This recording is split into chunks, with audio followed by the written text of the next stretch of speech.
The U.S. rolls out its prized F-35 stealth jets, $80 million each, packed with elite tech, and they fail. What happens when your planes are grounded and your submarines go dark? Not from design flaws, but because China controls a hidden ingredient buried in the paint. And what if even your allies can't smuggle a replacement? In May 2025, China didn't just tighten controls, it shut down the underground network quietly supplying America's military. Rare earth materials, once rerouted through South Korea under labels like cosmetics, were traced, exposed, and sealed off. Now, the Pentagon warns, key weapon systems might stop functioning not years from now, but within 90 days. This isn't a trade dispute, it's a quiet shutdown, and the U.S. just heard the power go off.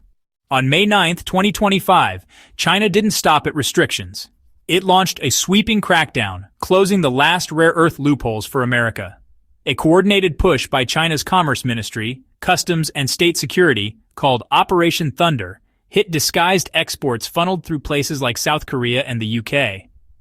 Bloomberg reports China controls 70% of global rare earth production and over 90% of refining. With 44 million tons in reserve, it owns nearly half the world's known supply. This isn't Cold War 2.0, it's a stealth embargo. In April, following President Trump's new 34% tariffs on Chinese imports, Beijing retaliated fast, limiting exports of 7 rare earth groups vital to U.S. military gear. The Wall Street Journal confirms these elements are key to missile guidance, stealth coatings, and submarine sonar. Beneath the talk of trade and national security, a material lockout has triggered the Pentagon's worst-case scenario. The real issue now isn't if China targeted rare earths, but whether it just shattered America's most vulnerable supply chain. For years, Washington claimed it was diversifying suppliers, but customs data tells a different story. From January to April 2024, China exported 18,000 metric tons of rare earths, more than the rest of the world combined in a year. By December, 97% of America's rare earth imports still came from China. As restrictions tightened, U.S. companies leaned more on workaround routes. Re-imports disguised through allies became routine. South Korea is a key example. Its rare earth imports from China surged 137% in early 2025, while its tech sector only grew 5%, according to Korea's Institute for Industrial Economics. The numbers don't hide the truth, they reveal it. Despite talk of independence, America's supply chain relied on masked trade routes, fake customs codes, and forged papers. And now, with China watching every shipment, those secret doors are slamming shut. One of the more startling discoveries came when Chinese customs uncovered a smuggling plot. 320 tons of rare earth oxides headed for the U.S., falsely labeled as cosmetic additives. Samsung was reportedly linked. Leaked data from Caixin Global shows the materials were declared as recycled to dodge scrutiny. Meanwhile, Samsung's S25 phone advertised eco-friendly rare earths. Though over 80% allegedly came via gray market shipments through the China-Mongolia border. At $38,000 per ton, that shipment totaled $12.10 million, enough to supply hundreds of missile or jet engine components. No formal charges have been filed, but China's Commerce Ministry publicly warned several South Korean firms in April, accusing them of trying to dodge export rules. It wasn't a vague message, it was direct. Any fake re-exports would trigger sanctions. America's supply strategy was built on shaky ground. It assumed that third-party countries could block China's grip, but that firewall was more like a revolving door. Reuters found over 90% of rare earth ore, even from places like Australia and Myanmar, is still processed in Chinese facilities. The mining may be global, the refining is not. The U.S. has invested billions in rare earth plants in Texas and California. Yet by Q2 2025, not a single American site produces high-purity neodymium or dysprosium at scale, without Chinese input. To tighten its control, China launched a traceability system in April, tracking rare earth flows in real time. It's not just enforcement anymore, it's digital surveillance. Now the challenge isn't just moving materials, it's keeping defense production alive.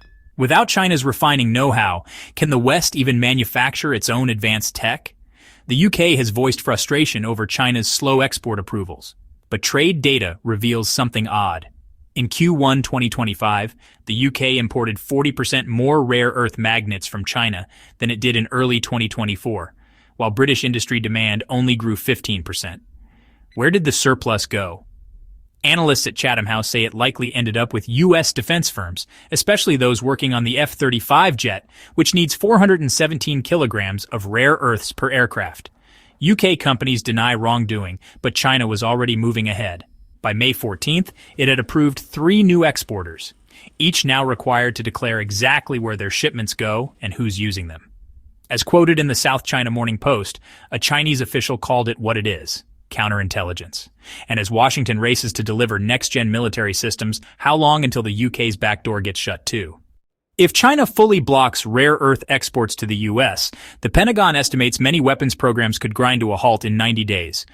Reuters reports that internal simulations already predict major impacts to the F-35, already plagued by delays. Each jet needs 417 kilograms of rare earths, yttrium for radar-absorbing surfaces, gadolinium for engine components that withstand 1,500 degrees Celsius in supersonic flight. Without those, an $80 million jet is just an empty shell. The U.S. Navy has the same issue. A single Virginia-class sub uses 4.2 metric tons of rare earths. Terbium powers sonar. Neodymium magnets keep propulsion silent. As of May 2025, over 87% of these materials in U.S. defense systems are still refined in China, per the Wall Street Journal.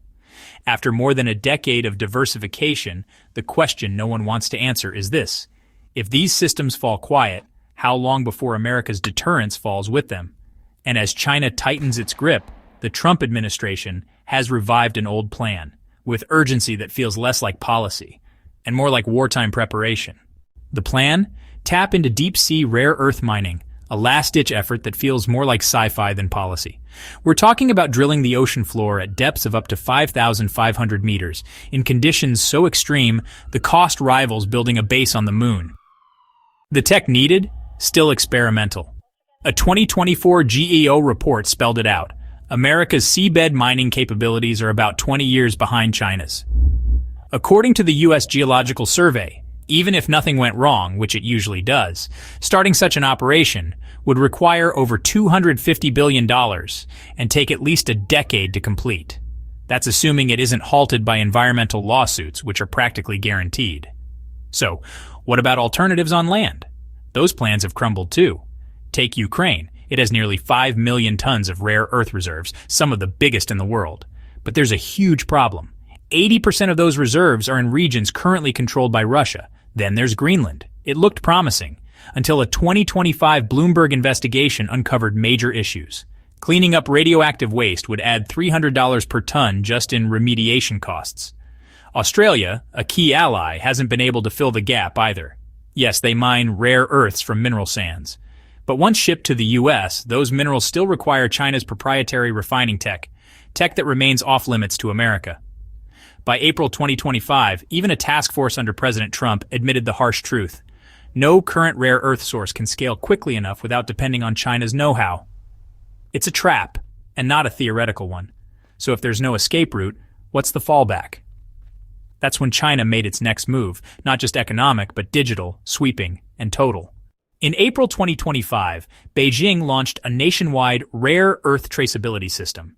Every exporter, refiner, and middleman must now log real-time data, literally down to the gram, for every shipment. This wasn't just another rule. It was a digital net. Reports from China Daily and analyst Kate Shin broke it down.